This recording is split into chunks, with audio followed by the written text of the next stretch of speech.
musidɓe julɓe tedduɓe ɓawne ɓuuɗo salminago l'islam yottade e mo no wonanilam welwelo mawɗo e teddugal mawgal nde mi tawdete e mo e ndeɗo jonde teddude jonde diina jonde l'islam yeeso ndeɗo geete e allahu lamɗo nordiri seewa kañum ɓuranan e gollinan tawa kadi koye nder ndu lewru suuma e teddudu tawa kadi koye nder ndu suudu allah ɗo ɗum ɗo ko nemaji dewɗum e haanude yettirde allah subhanahu wa taala won o yamiriri en noon wali tukmiluna iddata wali tukabbiru llaha ala ma hadakum wa la'allakum tashkurun mataani en hooru timminen nimore nde mawninen allah sabu ko fewni en kon wiyen mo jarama haray kullaraani haray ine weltano ɓen mawɓe men imamuɓe men tedduɓe ardiɓe ndeɗo juulirde newnuɓe sifa ɗum ɗo yo waɗu ɗo wona ɗum ɗo mi fuɗɗi arde nde juulirde sa sifa ɗeɗo golle ɗum no holli tippitaare kañum e giggol mawgol ko ɓeeɗo mawɓe men jogani kaadumina l'islam ɓe jogani julɓe ɓen toro allah e allah fooɗu barɗe ɗen tabitinna jallal muɗum a baddane ɓe weltano ɓen mawɓe men kowoɓe tedduɓe jeeyaɓe e musidal timmi tunni eltuɓe ɓeeɗo sukaaɓe maɓɓe holliɓe laawol feewngol neyɓe leydi moƴƴuri haa tawa jeunesse maɓɓe on organisé ton ko heewi kon fiyama jeunesse sous préfecture haray ko anndira organise gol soirée ko belvédére ko ɗum ɗo ko concordance ko mis ko ɗum ɗo jeunesse ɗi ɓurɗi ɗin ko ɗum anndira kono amma noon jeunesse timmi ɗumni o ɓe holli wondema ɓe yiɗi allah ɓe yiɗi nelaaɗo on ɓe yiɗi deftere allah ne ɓe yiɗi peewal ngal ɓe yiɗi diina kam hay denndanal ngal karmo fof ɓen fof ɓe torama sembingol ɓe ɓe waɗi hito e maɓɓe wofi sifa ɗum ɗo ɓe nooto ɓe haray ɓe anndina jama o Oustaz Taïbou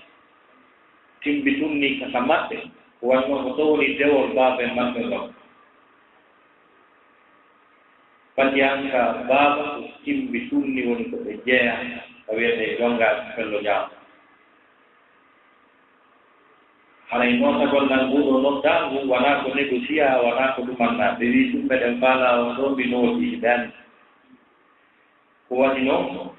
ko musidal an mi nooti noddangu mum haray inchallah denndanangal seediiɓe ɗo ɓen fof woni ko ɓe timbi tunni woni ko ɓe e kuutaaji ɗin tati ko woni timbi e timbo e laɓe woni kawte men musidɓe men ɓe kawtirɗen gaaɓen ɓe fof maɓɓe haray mene musidal timbi tunni ɓe wiiɓe ɗo kadi maɓɓe ko tooli maɓɓe ɓe hitti ɓe weltora haray sukaaɓe ɓen ɓe neɗini yomi yewtu yewtere yowondirde e fii sukaaɓe ko honno suka julɗo haani waɗirde ko honɗum suka julɗo duwa waɗande kaaɗo dina l'islam ɗum wiye arab dawru shabab fi dinillahi subhanahu wa taala ɗum no wiye e français le rôle de la jeunesse pour le développement de l'islam ou bien pour l'épanouissement de l'islam ou bien pour le rayonnement de l'islam ko honɗum waɗi suka julɗo tenen masengo kaɗori al islam nden toro allah subhanahu wa taala yo allah arti ko yewten e mawdu on taka ko wondi ɗiyal ta kadi ko fi allah woni ɗo yewtirde nden toromo kanko allah subhanahu wa taala oɗon ɓeɗo musidɓe julɓe tedduɓe nokku kala ka ɓangol ɗon seeni ɗon ɗo yo allahu lamɗo nani on ko wona woolede toon o holla on ko woni goonga kon e mum o arti kaw jaɓugol kadi o tawna e jeyaɓe makko ɓe o manki o yewtiti maɓɓe simore no wiye suratu zumar allah daali fa bashir ibadi alladina yastami'una alqawla fa yattabi'una ahsana ulaika alladina hadahum llah wa ulaika hum ulul albab allah daali weltinir jeyaɓe am ɓen wawata goɗɗo wiya Allah holɗo ni jeyaaɓe maɗa Allah daani ko tan ɓeɗo jeltito yewtere ɓe jokka ko ɓuri moƴƴude e mayre ko ɓuri moƴƴude noon e yewtere Allah yetike ko ɗum ɓuri moƴƴude e yewtere Allah daani Allahu anzala ahsana al hadith Allah tippini ko ɓuri moƴƴude e yewtere jam ko ɓuri moƴƴude e yewtere ko alqur'ana ka Allahu anzala ahsana al hadith Allah tippini ko ɓuri moƴƴude e yewtere e aya goo wa man ahsanu min allahi haditha ko hombo haala mum moƴƴi haa hewti Allah e aya goo wa man ahsanu min allahi qiilan ko hombo ɓuri moƴƴude yewtere haa hewti si Allah yewti jaa ko alqur'ana ɓuri moƴƴude e yewtere ɗulle ko gonga ko waɗi noon alqur'ana kala ko gasete wowleede kon fof ko waɗata kon fof e hoore ndi leydi alqur'ana fuɗɗorta woolugol ko waɗi kon ado kammuli ɗin jeɗɗi e leyɗel ɗen jeɗɗi tageede ko feƴƴuno on sayi ko alqur'ana wooli alqur'ana wooli ko feƴƴi kon mbi ɗiɗo kammule ɗeɗo leyɗele taga alqur'ana wooli ɗum fof yirtii kadi wowlay kadi kala ko feƴƴata e hoore aduna on kon fof haa ñalnde ndi tagga yirtii kadi nde wooli ɓaawo leydi ndin taggeede kadi naatooɓe aljanna naati aljanna naatooɓe yiide naati yiide ko feƴƴata ɓaawo ɗon kon kadi alqur'ana wooli jaka si tawii hiɗa faala wowlude wowlaa goonga wowlaa ko nani ni wowlaa ko selli tawa a yeddataake wowli alqur'ana fanka Allah subhanahu wa ta'ala wadaani walaqad anzalna ilayka ayatin bayyinatin wama yakfuru biha illa alfasiqun ko min tippini e maakon ino ɓangi ino laaɓi yeddataa ɗum wona banni wala ya'tunaka bimathalin illa ji'naka bilhaqqi wa ahsana tafsira kala yewtere ko ɗum mimminanma min addante ko woni goonga kon e yewtere nden déclassaaɓe liɓaaɓe kala ko hoolori e yewtere e ganndal ko haa qur'ana woowa so a dariki a wii an ko a scientifique mbiɗa anndi chimie mbiɗa anndi biologie mbiɗa anndi géographie mbiɗa anndi anthropologie min ko médecin ɗan anndi sociologie kala ko wiiɗaa hiɗa anndi alqur'ana jannete e ko wiiɗaa ɗa anndi kon tigi a tawa nde woolino ɗum neeɗi par ce que enen zamanu men ko wiyetee kon science évolution science o jonna en fakki yi'e à partir du 19e siècle karne sappo e jeenayam o fuɗɗa yiyeede avion je otoje ordinateur téléphone portable gorko baɗo fuɗɗa ƴeweede ka kamɓe ko télé 1965 ma ɗum 1975 fuɗɗa yaheede ka espace 19e siècle tawi noon alqur'anare nden kayre au 7e siècle ndaare hakkunde 7 et 19 hon ɗum addi wiya 7 8 9 10 11 12 13 14 15 16 17 18 19 ko portoje o woodi fii mum kon au 19e siècle tawi kaamilure nde woodi ɗum au 7e siècle tewno scientifique ɓe ɓen anndata ko honɗum wiyetee atome ɓe jonna définition atome tawi déjà au 7e siècle le Coran en avait déjà en parlé et parlé suffisamment alqur'ana wi faman ya'mal mithqala dharratin khayran yarahu mo golli ko fotata wa abbere atome ko moƴƴi o yiyay c'est-à-dire nde fewni tan hay scientifique ɓe ɓe nde fenna ɓe scientifique ɓe ɓe mbeyni l'atome c'est la plus petite particule de la matière koko ɓuri fanɗude kon e huunde nde wiyetee atome ɓe wii ɗum alqur'ana o wi o fenay naa goonga mum fen sabu atome ɗon mo sennditoo atome on no sennditoo l'atome se divise ƴetta côté ji ɗiɗi ƴetta oya sengo wona neutron oya wona proton alqur'ana wi naa goonga mum o fenay fes naa atome ɓuri fanɗude Allah wiino toon ko ɓuri atome fanɗude Allah daani ka suratu Yunus وما يعزب عن ربك من مثقال ذرة في الأرض ولا في السماء ولا أصغر من ذلك ولا أكبر إلا في كتاب مبين وتاويرنا دجوم ما كفوت وأكبر ذرة دو كم ولي no Qur'an no wolde no jennude c'est-à-dire le constituant atomique à l'état libre enfin parce que hidon andi son wadi structure anatomique duma on hidon andi wonde si tawi molécule hunkun ikon ga côté libre ma kaduma haray no sendondiri ko do Qur'an wi wama ya'zubu an rabbika min mithqali dharratin précise fil ardi wala fis sama wala asara min dhalik wana ko buri atom pantude jalo wodi ko buri atom pantude ka bay scientifique be luggini gandangal ka science habe tawi atom wonno sendito so senditike haray o burti kadi pantude haray na kan ko buri pantude ko do wasi André Bachelard c'est un éminent philosophe oui la vérité scientifique est tellement chose qui a longtemps servi ça c'est monsieur Bachelard oui, donc on vient de science ko fenane kono nati moja. On va voilà puis ko science ko fenane. La vérité scientifique n'est jamais un mensonge, mais c'est une expression philosophique. Non hana tarhe. Oui, des fenane de science ne nati moja. Na wi ko science ko fenane. Kono ino wona gonga tanga wola do no nebi tano wona penande tanga wola do ko gonga kono sine ko yitum no awde penande lekkele buy ko be wino ko lekki padi buri mu ngala hande ko mbo nyawdorta kilimat no yiya kilimat kala daneji e tango hari fono kella kilimat mais a dit ce qui est plus efficace que kilimat kono fewno lenyande hari ala buri kilimat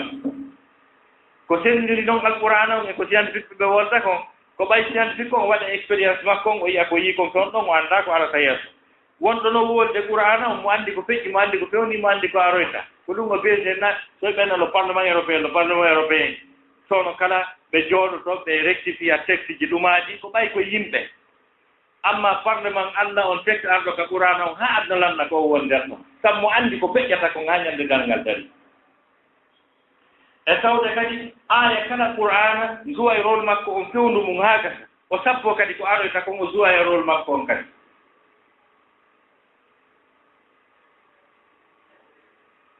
o wona ayeje go tawa wana wona no be dum be denyande wolana ta be aroye mono nyande Allah yewtuno fi pucci e bam pucci e gelodi o mi tagani on dum ko waddo dum mi taganay on kadi ko waddo dum kono ko on anda wal khayla wal bijala wal hamira litarkabuha wa zina wa yakhluqu ma la ta'lamu o sifanike be ko be andi ko mbam pucci gelodi pucci babbi ko dum be andi ko waddore nyande o wi mi taganay on kadi ko waddo don ko tata on anda nyande hari ben andi ko wete prado hari ben anda ko wete prado nyande ko do wadi ci deto alqur'ana re ko kayre woni hakkirde gandam tele 1960 ma 1975 jawgol mabbe dowga ka espace hari au 7e siècle qur'ana wi yahe andon ko woni dowga ko ulin zuru ma za fi samawati wala yahe andon ko ka espace ko tay de yedi keberu kono leññande ɓuray siyan koɓɓen anndano toon no yahe sabu hewtaali hade ko ɗum waɗi a cheikh mouhammad almoutawalli a charawi ko ceerno moɗanaɗo karmukojo zamanu men markuɗo tammen o karmukoɓe dan ɓen ɓe manki tammen o wonande janngoɓe annaɓe haqqille mum fof ɓe programme mum fof haaɗi e saha ko ummaro satti hara ko waɗoɓe recherche ɗaɓɓitoɓe الشيخ محمد المتولي الشعراوي الشيخ عبد المجيد الزنداني دكتور يوسف القرضاوي دكتور وهبة الزهيري بكرمكم بمركي تامنو بيجي كين بكسرال ندويكو تان ko feppodire e tammengo e zamanu men ko do ci sharawi wi nyande karmako be leydi fo jokkunomo ɓeyni ayi duuɓi maɗin towi wata maayo a yeetaki men ko Allah gaali ko tawno wiiɓe ɗum ɓen ko winduɓe tafsirde janni ka université ji wi goɗɗo ta maayo a firanali men ɓurani o wi gasi mi firay gër ko mi wawi kon kono firoɓe ɓen aroye oyi noon nanani ko Allah wi ko wala ta'lamunna naba'ahu ba'da hinin on anday ko nde firi kon no neɓirta noon donc karamo kojo on o jangga e tafsir on o jangga firon o conforme o wona e mode karamo koɓe buyi accanoma neeɗi fuutino wontirino ɓaawa hannde kadi ɗuuɗa ko ɓe woola e qur'ana hannde kadi ni bo tafsir on e ko pewndi kon accino ɓe ɓe leetino neeɓi fiqul islami o e o évolué embere kanji ɗin e ko woni feƴƴude ko mi jonna misal gootal ko mi yeyɗo Europe nde a ñalten sonnajo ko wonɗo Hollande o landilan masala diina min ɗum ngallandan ɗo accay mi hewta Conakry taw mi arti ga mi daari ber defte ko mi jogii kon haa mi yi'aali ko landilan ko ay mbamaali muradu mi noddi Oustaz Aboubacry Ndiare karamo ko jomin gando muolanaaɗo noon kadi mi landiɓe masala on ɓen Oustaz Taïbou jonnelan jonde ɗiɗi yontere nden timmi mi nodditoy ɓe ɓeyni on masala ɗon ɗe jonte ɗiɗi ɓay timmi ɓeyni masala o ni himo ɗaɓɓiteede karamo koɓe kipaɓɓe e fii ɓuusitangol e lante sattude ɗen ko pewndi aduna no immini goɗɗo London mo yehi spécialité gallandal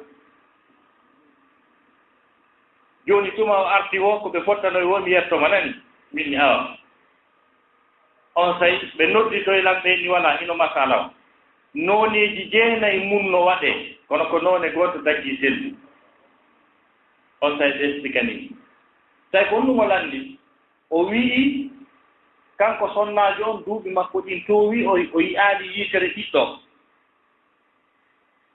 dero laptaneji Europe ɗin fuu ɓe ari jannguɓe fiiɗum non ɓen ɓe inni kanko on naawawo heɓde ɗiɗɗo perti wona goɗɗum ƴetta e debbo go'o wattanemo kanko debbo o renda e moodi makko on say so waawa heɓde ɓiɗɗo tawi ko ɗum o lanndila ko ngal ɗon jindi haa yewto eno woniri ɗo ni Cheikh Aboubacry Ndiare ɓe maaki ino dagoo ka ɗum waɗee kono ko dagorto hunde wotere hara moodi makko no mari ɓeyngu go'o mo wonaamo kanko ko o mantira kon ƴette on debbo ɗon wattanemo kanko o renda e moodi makko o ƴetta reedu haray no dagi kono ƴettataake e debbo janano watte e makko moodi makko renda e makko haray moodi makko memori seeɗa e ko o jeya ka rendigal kono ɓay ko ɓeyguli makko koko jeyi ƴetta e ɓeygu makko watta e ɓeygu makko heɓi ɓiɗɗo on nani ɗum on anndi fiqul islami o a wona e mot taɗa pewniɗa e sillo tan par ce que no évolué ko taw toujours ko après e zamanu ngun e yewtugol ko nanini e ko faamini e ɗon ko donc arten ka fii sukaɓe juuta yahay e dow toɓɓe nayi ma joyi ko yewten ko ara nun ɗum en anndinayi ko honɗum wiyetee sukayagal ko honɗum woni jeunesse yaagal ko fewndo ɓurɗo hittude e gurnan neɗɗo ka gurnan maɗa nan ɓuri hittude ɗon ko ɗo woni sukayagal maɗa autrement dit la jeunesse c'est la période la plus précieuse de la vie humaine ko fewndo ɓurɗo hittude e gurnan neɗɗo ko wanno se daari gurnan neɗɗo si ɗan juuti ɗan heɓay sagaraji tati no woodi ko wiyetee ɓayngel yaagal ka woni boobo ɗon o waawana hoore makko hay e hunde ko dongal jama o hay wayli tagol o waawata ɗon on fota si o nawyi kadi duuɓi ɗin toowi o ronkiti ndarɗe ɗen acci yiide moƴƴa maani tagol ngol ɗuytike doole ɗen ɗuytike soro kala on tigi no nawni no muusaɗaa no artiriɗaa ganndo gooto wii piiji tati ino rondi bagage mum no ɗaɓɓitude piiji tati kala ka hewtiɗo wo iwata ɗon aduna ko wiyetee ko majjere ko wiyete majjere ko no rondi bagage mum no ɗaɓɓude ko wiyete townitare ko jinno jindude ɗaɓɓita townitare mawnintinnaare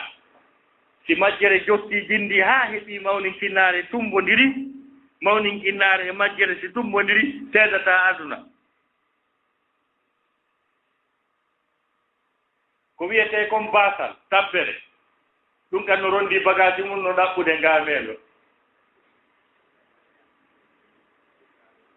ɗum kadi jinda e tefa wiya o yanal nan ɗo ngaameelo ndu yaha yeesoɗa seeɗa ɗo peƴƴi o kurɗa ngaameelo no ɓaawɗo jinda e haa arata monsieur ngaameelo hiwruno monsieur ngaameelo bonsoir comme mi wiyete basal nde mi neeɓi waɗa ɓittude si ɓe yiidi na aduna basal e ngaameelo si tawdindiri seedata aduna ko wiyete nawnaare ko kañum kadi no fayi bagage no ɗaɓɓitude nayewu nawnaare no fayi bagage no ɗaɓɓitude nayewu si jindi haa tawi neɗɗo nayeeje jooɗike ara e loori weeri ɓe tertoy wotele ka gaburu ɗiɗo piji tati ɗi ɗaɓɓindirde ɗi hewti ara e lanni ko kalman tun ara kalma wiɓe no ala inchallah o jeyta e muñe tun ara jetteɗi bikirji ɗo kadi ƴettiɗi yaamirunti ko nayewu iwata par ce que ɗon dikkayɗa kadi Moussa ni hari ko koyɗen alhamdulillahi jikki koyɗen joni ko ɓaawo ɗo ɓaawgon ɗo ni wadde ni kono min heɓi ɗo docteur de kelduɗo ɗon kadi alhamdulillah e ɓurti ɗon ɗo guiɗe ɗen min ɗi seeɗa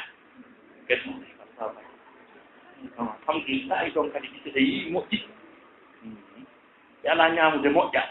ɗum du comme médecin no iwraɗa no awdi no arde beserɗa ko Qur'ana wi wa man nu'ammirhu nunakkisuhu fil khalq kala mo min juutini barɗe men ɗuyta e mo ɗoon hay hunde ala letti mum alaamutaako haa laamu ngun ittane nayewu ndaare oɗo lanɗo Ronald Reagan ko lanɗo Amérique goo Ronald Reagan ko laami ko ɓeynuno ko un shérif à la Maison Blanche parce que c'était un grand acteur américain donc américain ɓe no yiɗi ɓe tournoɓe film moƴƴa han Ronald Reagan ko tournowo film manta woro wara o attaque Libye o hurɓini Kadhafi Benghazi ɗuman ni haa gasi on tawi deƴƴoy hokko wiya holto Ronald Reagan deƴƴi hokkayle o maaya kono tawi so immoto ko ɗiɗo jogotomo daro ko yo teetirema boobo o woni e ɗum tawi nattino e suudu lanni film wortaki nayo sina ɗum laamiɗo Amérique moodi lanɗo ko haa o ka si lekki ɗum no woduno iway gandal fiiɗa janngi en 2007 komi ari hajju mi tawno oɗo a Cheikh Aboubacry Jabiri Jazairi imo janna ka masjidu Nabawi kono mawɗo ko puusum ɓe wattamo mum ɓe puusiramo boobo ɓe addamo ka juulirde nelaɗo ɓe ƴettiramo o boobo ɓe joɗnoma ko jullere o fiina ɓe ƴettiramo o boobo ɓe naɓamo moodi siko gandal on ɗon gona hewtantano mon ɗon ka Cheikh Aboubacry Jabiri Jazairi donc étape nayewu ngun kadi ngu fota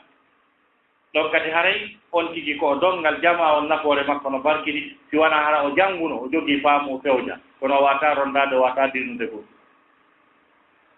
jooni noon sagara no hakkunde ɗiɗi ɗi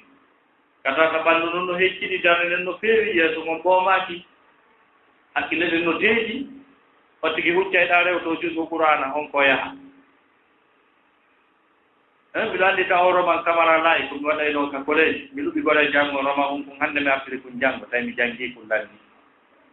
duuɓi ɗin to wiral noon fewn ɗo kono fewn ɗo si mi janngay l'enfant noir au moins mi ƴetta une semaine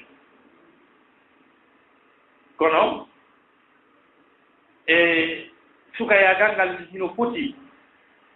taw tigi no waawi wadde sport no waawi dogude no waawi nattude ballon no waawi ka militaire no waawi piiji ɗi fof no ɗaɓɓitamo toon noon o hitti fonction publique o no ɗaɓɓitudemo sportif no ɗaɓɓitudemo militaire no ɗaɓɓitudemo juɓɓen e hoore mum ko toon noon ɓe faalama piiji ɗi fof no ɗaɓɓitudemo toono noon kadi Allah kañum kadi o waɗi kartal o wi kan kadi ko candidat mo faalama nawi min kadi komi candidat juɓɓen no faalama min kadi mbellam faalama anni Allah hoolodiron ma huutondiron ɗon jooni joni ani Allah hawlodirɗon ma hawtodirɗon Allah nani candidature ma on kono man waɗa bio seeɗa taw an waɗa bio seeɗa tuma noon o tappoy haa andi si huɗaɗo distinguike hakkunde huɗaɓe ara o ɓooli huɗaɓe si tummodiri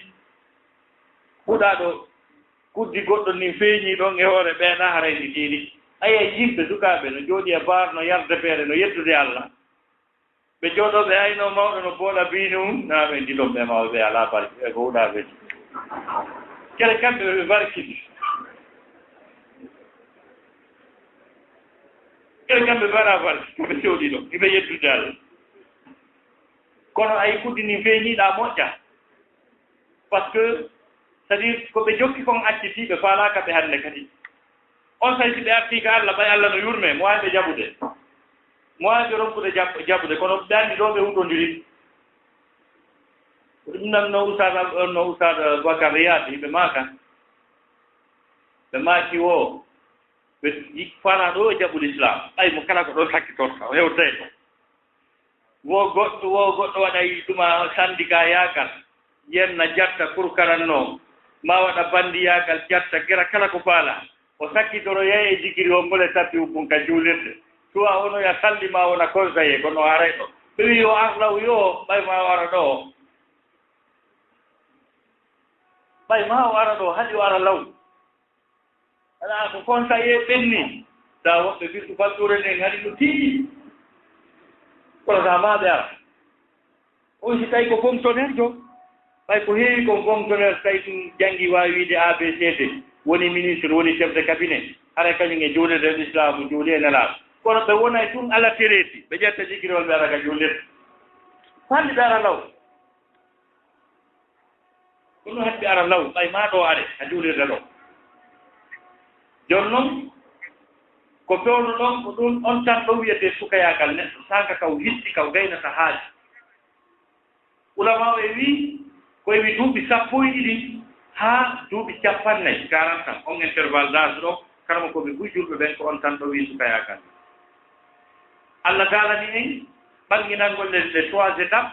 ka Qur'an Allah daali Allahu alladi halaqakum min da'afin thumma ja'ala min ba'di da'afin quwwatan thumma ja'ala min ba'di quwwatin da'afan wa shayba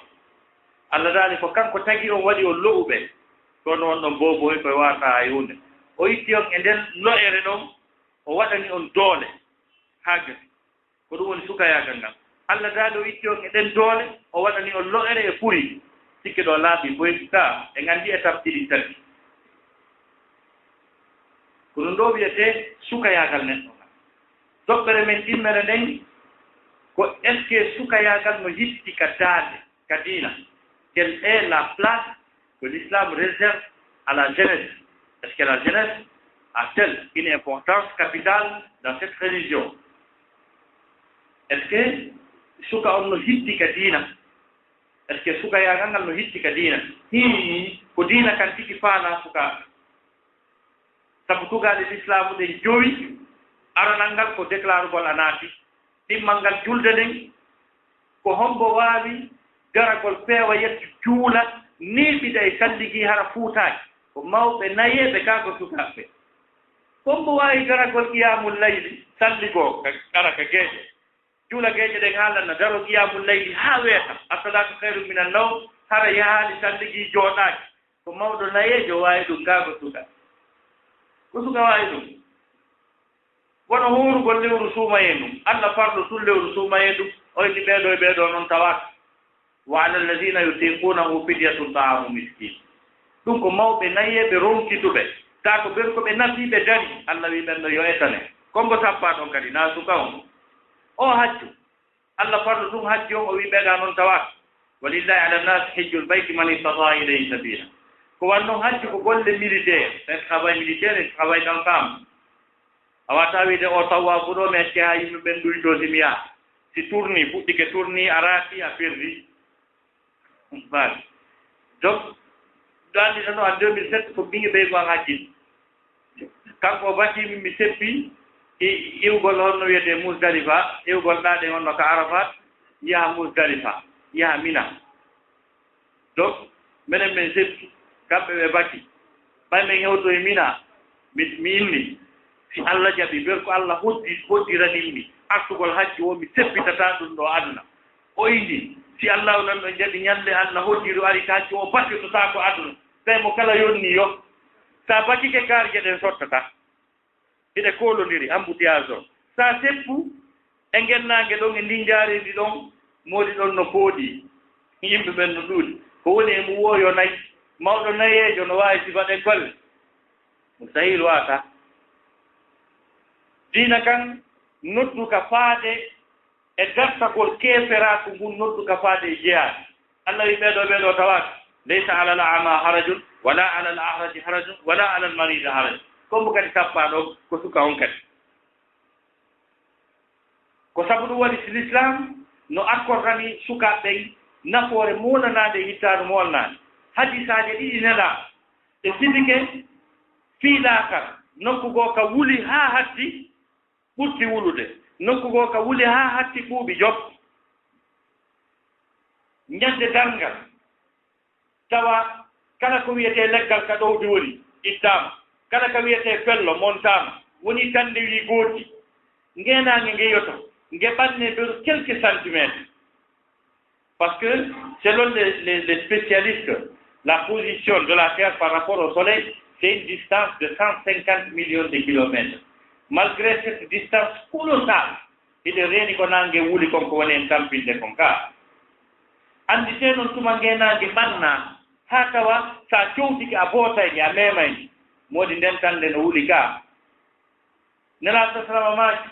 noone yimɓe njeeɗiɗo Allah no ɗowdinoya ndeññande ñamde ɗowdi wo alaa so wonaa ɗowdi maɓɓe sabatun yadilluhum llahu fi dillihi yawma la dilla illa dilluh noone yimɓe jeeɗiɗo Allah no ɗowdinanoya ka ley ɗowdi mum ñamde ɗowdi wo alaa so wonaa ɗowdi maɓɓe no jeyaa e noone njeeɗɗo pet sukaaɓe mo warani ɓe place nelaaɗo maaki aw shaabun nasaa fi ibadatillah suka mawnuɗo e dewal kala anndunoɓe mo ko woni baytu ko anndirimo ko janngugol kañum e peewal hande o yiyaka kaw ɗeddi goɗɗo o yiyaka kaw wujji o yiyaka kaw feni o yiyaka eko boni kon ko janduɗo e peewal e qur'ana kala suka wawɗo noon leññande o aray ka ley tron Allah subahanahu wa taala o wona e nden ɗowdi ɗo c'est à dire ko wonoɓe takko Allah ha ñawore nden lanna ɓe iwda ɗon kadi ɓe ƴetto e aljannaji maɓɓe donc ɗum ko teddungal mawgal Allah waɗani sukaɓe ɓen ga hadis maɓɓe goɓe maaki lan tazula qadama abdin yawma alqiyamati hatta yus'ala an arba'ati khisal hay goto koyngal mum tawtoytangal ñande dangal ha o lande piiji nayi o jaaboji no jeeya e ɗin piiji nayi ko landete nelaɗo maaki wa an shababihi fima ablahu jeunesse yagal makko ngal koye hoore hon ɗum lanni an o hande turiɗo furɗi kaani ronki ñiiƴe fof iwi ñande ko hari ñiiƴe no timmi yeeso no fonti fiɗa sattiɗa laba ko ɗum jokkuɗa ha hewtan maɗo a explicay ɗum on tigi woolay ɗon nde ñande Allah tigi tigi on hari kala pare kala soireeru ɗuman naan simi hewtaade hara e welal taw min ɓe waɗayno fille d'honneur garçon d'honneur invité de marque défilé de mode bordo barra leydi ɗum tardun ndi Allah tardini ndi toriɗen Allah ndu koloru ndu Allah uni ko wiyete lagine kon en torike mo Allah tortu lagine e nder ndu koloru kono biyo indépendant ƴetta andi ko ɗum mawɓe goo ino ñande goo lanɗo goo leydi lagine nodduno yimɓe ɓen fof wi mo kala yo lanɗo ko faala o wolu ko faala o mawɓe goo towni junngo ha lanɗo ndaari tawi o towni haa kono ɓe proposali ɗo wi bon donnez la parole au Dieu là donne o mawɗo ɗo e woodi mawɗo wi miɗo lanndi wo ene o ande pandi ko honde tuma lannata o ande pandi ko honde tuma lannata bon monsieur le président le vieux demande quand c'est que finira l'indépendance anda maɓɓen ko ande pandi wi na indépendance na ɓiɓɓe adda France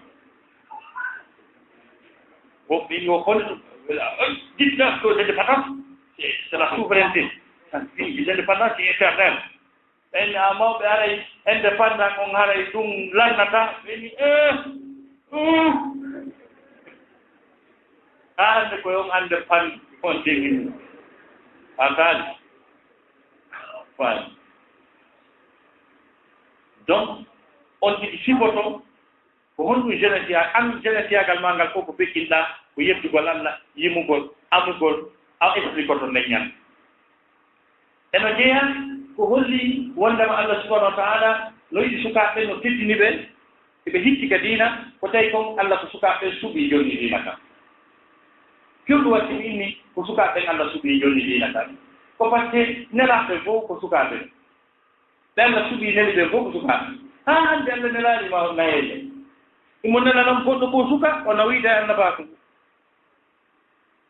suka waɗe annabaajo o nawiide e annabaaku kono nayeejo ha hannde wonaade annabi hiɗen mari dalil par ce que no ari ka Qur'an annabaaɓe buy Allah ko yewtiti maɓɓe signal annabaaku mum ari koɓe sukaaɓe Allah daali ya Yahya usil kitaba bi quwwa wa ataynahu al-hukma sabiyya ko ayo Yahya jogitoro deftere nden doole Allah daali men okkimo gandal ngal e annabaaku mum hari ko fayi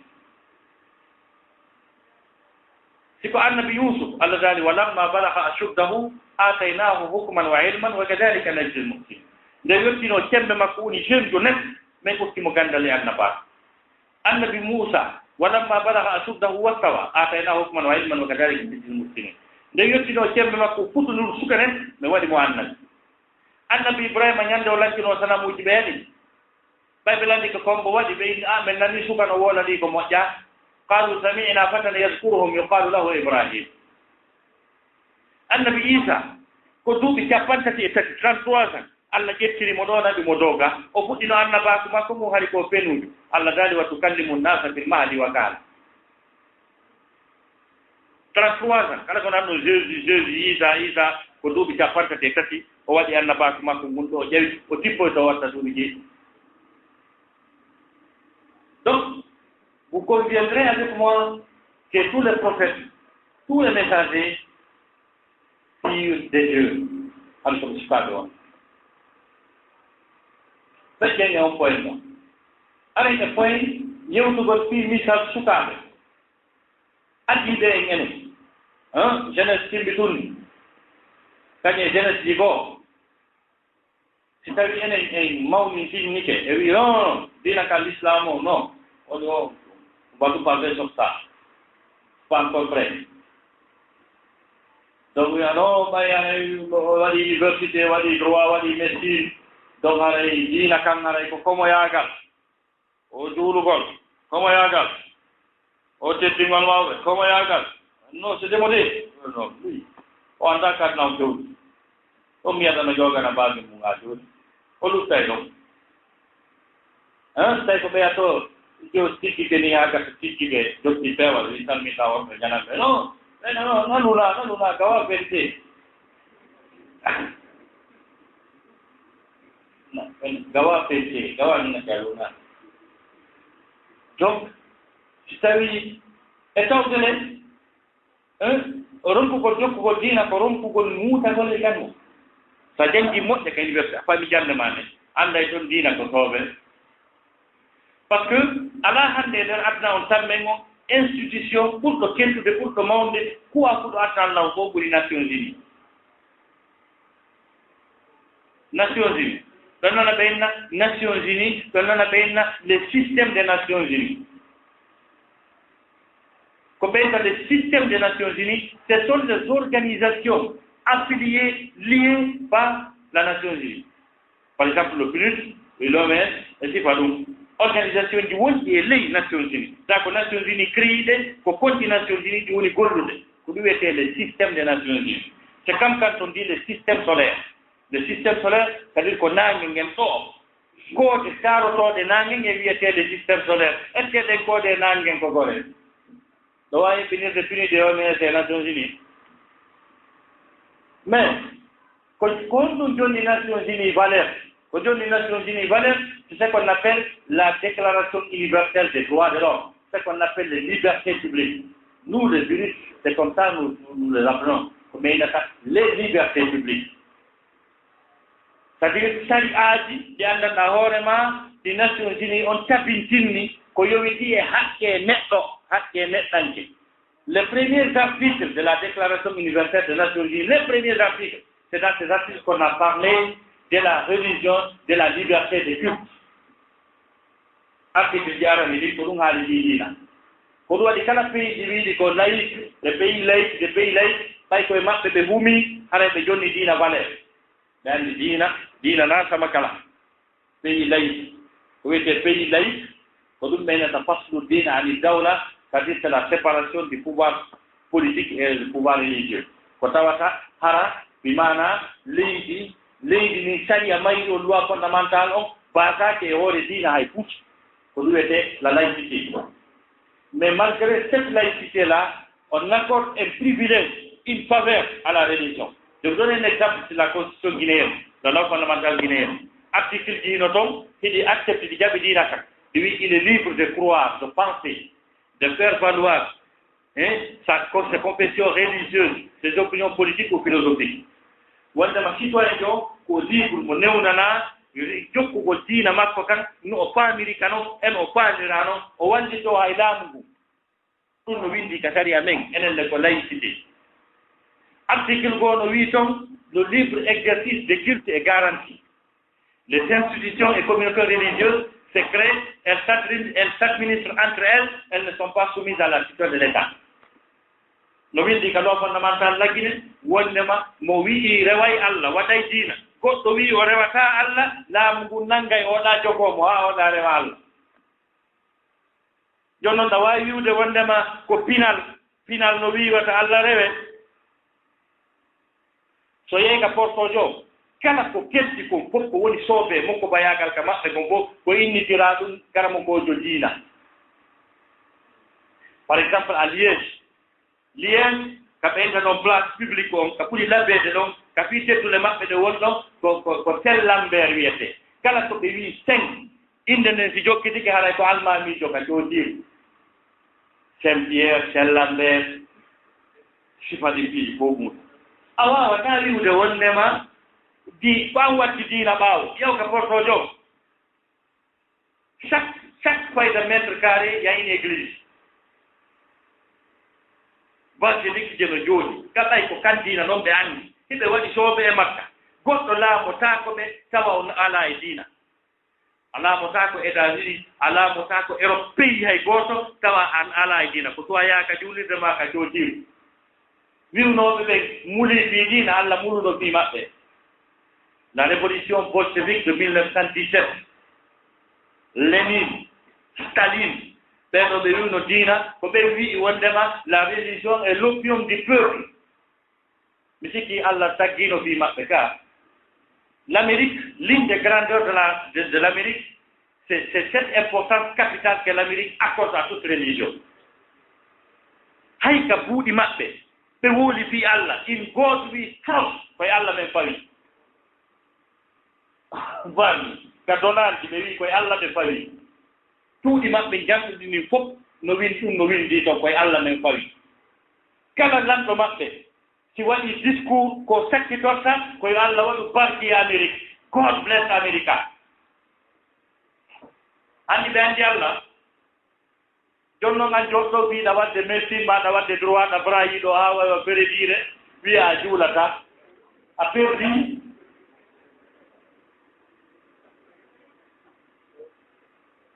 a leesino andani.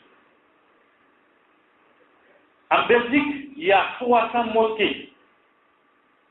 Seulement en Belgique, 300 mosquées. Je ne parle pas, nous avons une mosquée et lieu de prière. Lieu de prière, nous avons dit, une mosquée, 300 mosquées à Belgique. Bruxelles, nous avons 200 et quelques mosquées. Comme il y a un débat de l'eau, il y a des de Jules, tout le monde est dans le Belgique, dans le Mali. Et le Mali centre islamique, moi, il y a une capacité plus de 2000 fidèles. Pour nous jouer dans le Bruxelles. Le Mali, l'université européenne islamique, pour nous jouer dans le Bruxelles. D'autres ont dit, a fini, Roca Jules. Attardino. Mi tawama e tummondiral islam molanangal waɗugal Boston conférencier jo ko portojo américain jo nene porto baba porto danejo ɓen kanko waɗi bayanam fofa ko kala arde ayawa min ni wala Allah yettama minen heɓaɓe mum ɓen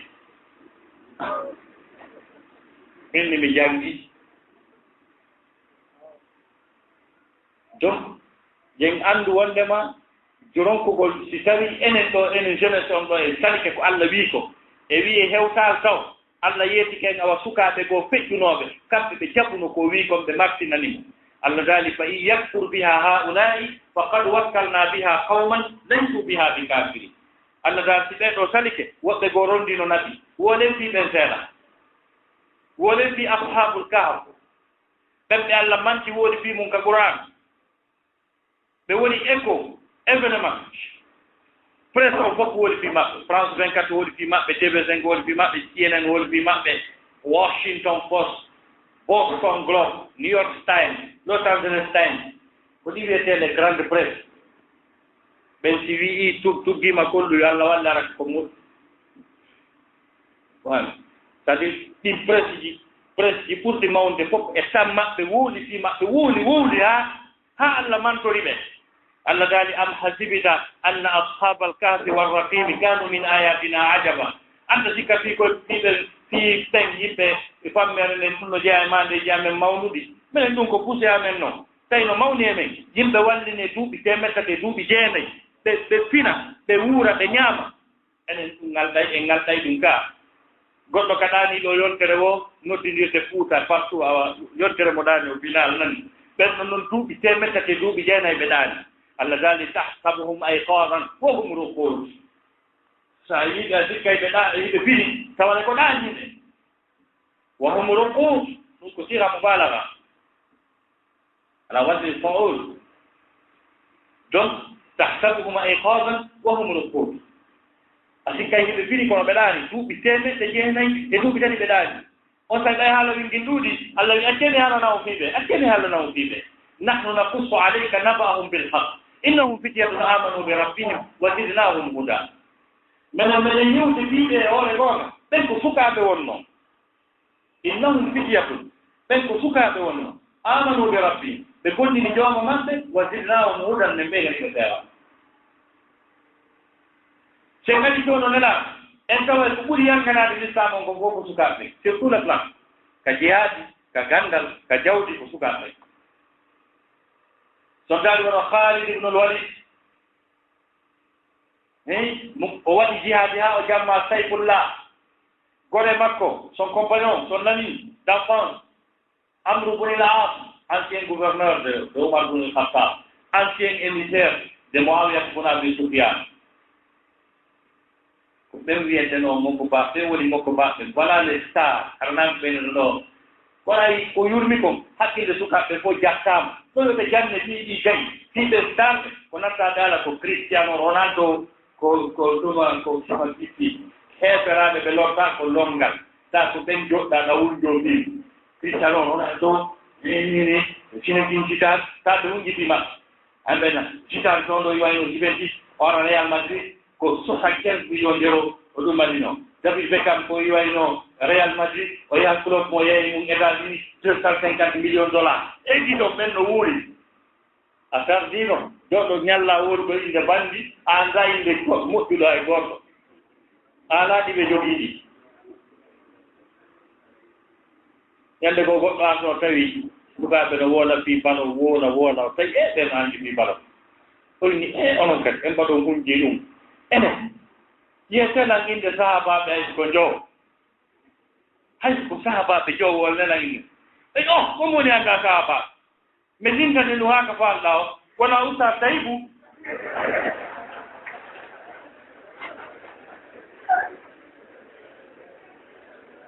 ay ɗum tawi fini basira ɓay ko wiyete sahabaɓe ko wuurɗo fewno nelaɗo gonɗinimo duuɓi je no wondi Oustaz Taïbou e ɓen kono teɗenɗa on ɓe hunji fof wona Seydina Aliya duuɓi sappo o acceptiri l'islam o tawa jihaadiji ɗin fof wono Selema Senghor kadi wona Ousamat bun Zayd à l'âge de 17 ans duuɓi sappo e jeeɗiɗi makko o dirige l'armée julɓe ɓe wona Mus'ab ibn Umayr suka mo heɓani 30 ans il n'avait pas 30 ans lorsqu'il est élu premier ambassadeur de l'islam à Médine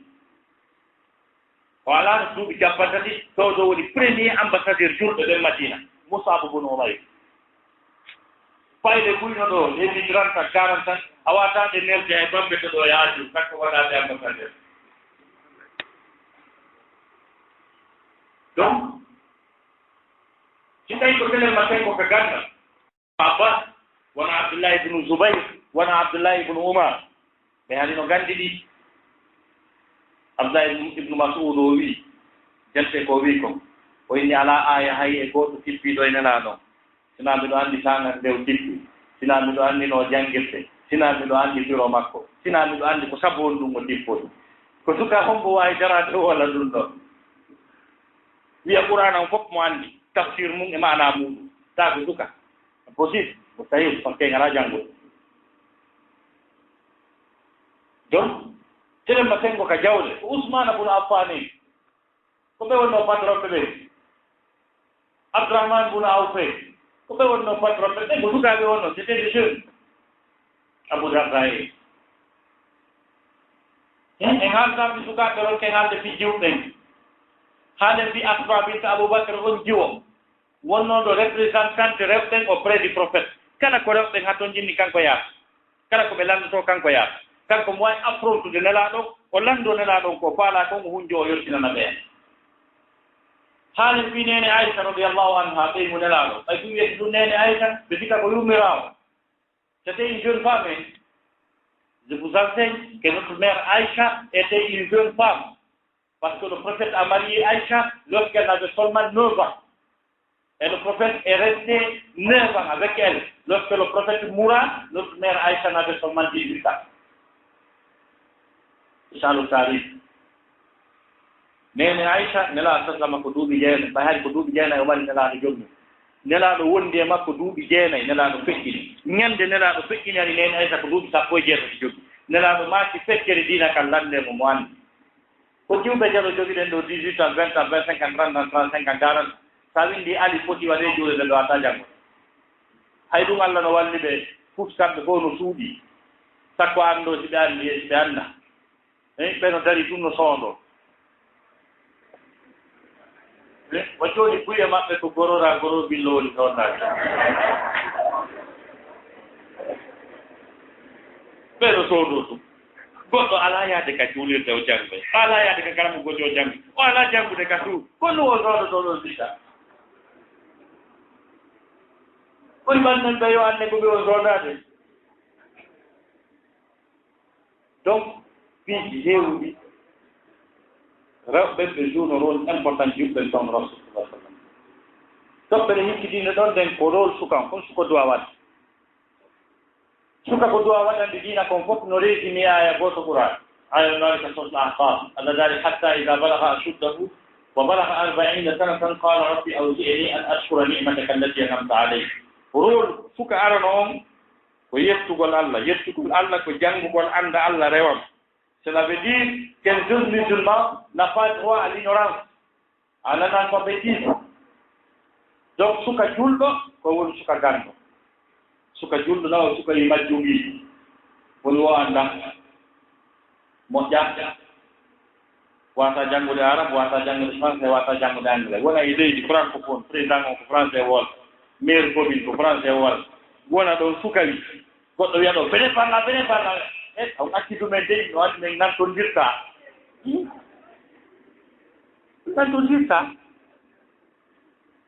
kono waɗi jannga donc suka julɗo jamais na woni majjuɗo en rôle makko ɗimmo on Allah dani an ishkur li wali walidayk koyo suka on koyo teddi yumma mum e ɓenmu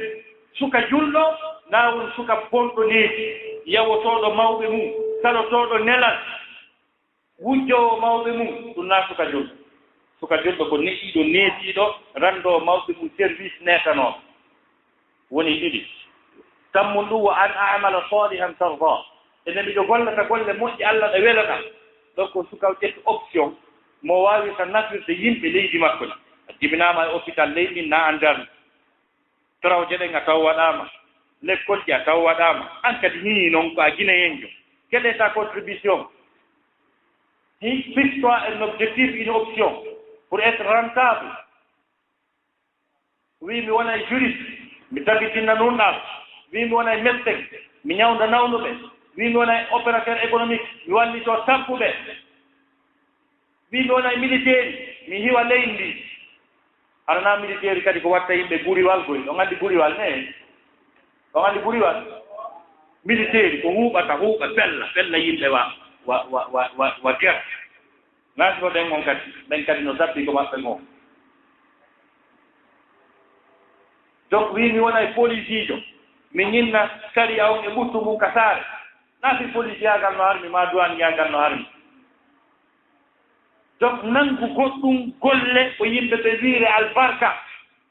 so woni suka wi o wi albarka suka duwata wiide albarka ɓay ko albarka wola wara goɗɗo ko rama goɗɗum tuma fof suka wi okka ɗo 1000 francs duwi ha wulli albarka nawna hela belta dero ɗum duwo mbino okka 1000 francs eyo jara weltani kam ɓay o ronka oɗo non o ronkata ɓe ronkata ɗo gananga yulde an hay hunde a nafa an ka gros consommateur consomme wi ɗum heyɗa oɗona tos winto tos fanta tos salade tos a produit tanga a gollata an ka gros consommateur hay pus matinta yimɓe ɓe ɓe nodde ɓeyta courant coupi noddoyeɗa na électricité ɓeynata goɗɗo nawni noddoyeɗa na docteur ɓeynata mbuuɗi ɗo manki noddoyeɗa ala piye meme an a noddama wotuma wiya a ngaron noon ndiñiri luttayde ɗon tawi ɓe ɗaɓɓitoyende ɗum labanaka suka ko immo daro golla nafa wona rentable ko ɗum wiyete wa an amala salihan farda wa aslihde ɓe dorriyati on tigi jomba ekkito neɓugol ɓiɓɓe oriyantaɓe faade ko moƴƴi inni tubitu ileyka on tigi tuuba artaka Allah wa inni min al muslimin o wona julɗo jebbiɗeɗo mino ɗo suka o komi sakkitorta e exposé an on ko ɓen sukaaɓe habbuɓe haɓɓere goro ɗaɓɓiti Iblis haa yii mo wiwri laawol no woodi sukaaɓe haɓɓuɓe haɓɓere goro ɗaɓɓiti seytaane haa yii mo wii seytaane hano mi neemi ɗaɓɓitudemal mi yetti Allah ko yiiduɗen fof ɗam fo ala hen golli ɗum andi Allah no yetti seytaane goɗɗum koy kutiba alayhi annahu man tawallahu fa innahu yadilluhu wa yahdi ila azabi sa'ir farlama e seytane kala arɗo wi ko ɓe jaatigi o majjimo o hollamo golleta ko jahannama o ɗum ko ɗum suka on aray tout c'est c'est très bien mi weltiki ko anɗa ko jonno haray sagan a tennidora naylan e ɓeya yiiɗo ma o anda ko enen o gogon haray fembo rok fembo immullum haray haɓɓugol tuuba man haala ɓe yiɗaɗo yuppuba accide tuubi ngi yuppo yiɗo ma on andi ka fufala fu a jokka soɓe tuma pay ngi yuppi tuuba jasere ko ɗon haali yitto ɗo watto kadi paɗiji 5 kilos seede hawja fooɗa drogue haa gite ɗe wonjira feeru so tawa payji fi o wi miñam mum ka galle baaben mum fi kuntal bireeti tuma suka ƴetti mawɗo jattimo jakare hatti mawɗon tawa bimbi yango madina a kikiɗe suka on ñento ɗeɗɗa jatta moodi a jaati donc sifa ɓen sukaaɓe ñattangane ɓeeno ka gese ɓeeno ka lekkol ɓeeno madina ɓe jooɗi e kafew ɓe jantade bindi saɓe no waɗa nelan ɗon demi par ce que ɗuynami le demi wala ko hebbinta ta siwku sabu basal sabu tampel donc ɓen sukaaɓe fi maɓɓe no haanini moƴƴa kuye maɓɓe par ce que si tawi pays sukaaɓe mum waɗi noon haray pays on ala avenir